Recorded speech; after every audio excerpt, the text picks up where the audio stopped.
Hello everyone, I am Simon Heiniger and I am here together with some District Apostles and District Apostle helpers. Now District Apostle David Heynes is joining me. He is responsible for Northern and Eastern Germany. It's great to have you here. Thank you very much. You grew up in a new apostolic family. But when did this faith truly become your own? Yeah, that was a number of occasions. You can't really pick on one or the other necessarily. There was one standout, but I think faith develops over a period of time and the many experiences that you have. But one in particular, I was 17 and we were invited in the UK youth to go to New York. This was in 1982, so you can imagine that was an amazing experience. We stayed there for a week. And the highlight was then the following weekend to go by bus from New York to Kitchener, where we had a big youth event for all of USA and Canada youth there. And I remember going there into the church and before the church having a few moments to myself. And then just before the service, I was on the balcony and looking into the congregation. And I think there were about 2,000 young people there. And again, in those days, we were all in black and white. And I just looked from the balcony into this congregation of young people. And I had a real moment. I can still visualize it now, what I saw at that moment of my brothers and sisters. And I really felt in that moment, this is my church. This is where I belong. And I still can feel that and the emotion of that feeling. It was very clear to me. That was one out of many experiences that I had. You have two different nationalities. So what is typically Swiss about you and what is typically British? So I have a British passport and I have a Swiss passport. My mother, she comes from Switzerland. However, my dad, he's passed away, he came from South Africa. So they met in England and I grew up in England. So you could argue I almost have three nationalities. My South African heritage, my Swiss heritage, and growing up in the UK. I also lived in Switzerland for 7 years. We can look at some of the strengths of certain cultures and influences that we have, and clearly we are all impacted by that. But I suppose having this mix that I grew up with, and in a country where neither my parents were born in, I don't have the same real affiliation to a country. I enjoy the strengths of the differences. And so, for example, in Switzerland, I particularly enjoy the fact the bus arrives on time. I enjoy the fact that there's good structure. That's important to me. That someone's punctual. And all of those things you expect. And I love also nature and being in the mountains. That certainly comes out of my Swiss heritage. I love cheese.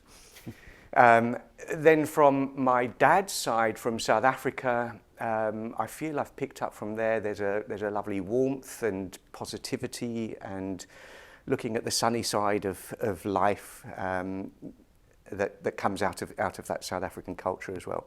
And we also at home, my mum would try and cook some South African dishes as well for my dad. So, but really I think I'm a human being. We're all God's creatures. We should see not so much, this is what this culture is like and this is what this culture is like.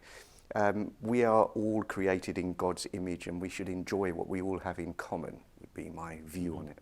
You are familiar with leadership from your professional background.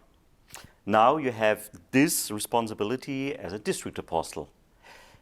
What must be done to ensure that this position of leadership truly become a service? Yeah, although that is what leadership is. I'd say also in business, in progressive companies, it's seen that way. Leadership isn't so much about being in charge. Leadership is more about caring for those in your charge. The Lord Jesus is always our example in these things. So he likened himself to a shepherd. A shepherd has a leadership role. But the way a shepherd leads, when we think of the biblical understanding of that is that a shepherd is there to protect, a shepherd is there to guide, a shepherd is there to lead the sheep into green pastures, to look after them and to care for the sheep. So that for me is part of our leadership responsibilities, certainly within the church. We have our guiding principle of serving and leading. That's an excellent booklet for all of our ministers to read. And I think that gives some good hints into how we can really provide support and to enable those that we have responsibility for to grow and develop themselves, that they in turn can become leaders in the way they lead their life, an example to others, that others can experience the Lord Jesus and his love, his care. And that's what I see, I think, in leadership. Like I say, whether in business or whether in the church, that's really, in my view, how leadership should be seen, to care for those in your charge. You are familiar with small congregations in Northern Europe, in Scandinavia, in the UK, and with larger structures in Germany. What can a large congregation learn from the small one and vice versa? Yeah. Well, yeah, you can always learn, and everyone, I think, should be open to learning, whether it's as a good example. So what could a large learn from a smaller one, and vice versa? I think from smaller congregations, of course, you have much closer relationships. It has more of a family feel to it. That can be a little bit harder to accomplish in a larger congregation, but that is I suppose, one of the reasons for congregations, is that we can come together and support one another and help one another. That should be the mindset of coming into a congregation. I'll give you one example. When a congregation stands in a divine service and prays together the Lord's Prayer, that is a moment where the congregation is there for one another, and you hear the voice of those around you. So maybe there's some children in the congregation, or there's some seniors in the congregation. Everyone is praying for everyone. That's the purpose of supporting and helping one another. So there's that. I think from the other way round, a smaller congregation can also learn from the larger congregations that even if there's not that many of you, everyone can play a role, and there should be some form of structure. So is there someone that is responsible for, I don't know, looking after the seniors in the congregation? Or even if there's only one or two young people, do we have someone there that has the responsibility to look after them? In a larger congregation, that'd be normal, because maybe they have 20 and you need someone then.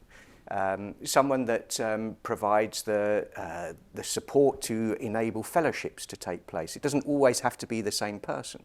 It can all rotate around. So larger congregations, by their nature, you have to have that structure in place. Smaller congregations can learn from that and also allow then others to be involved and everyone play a part.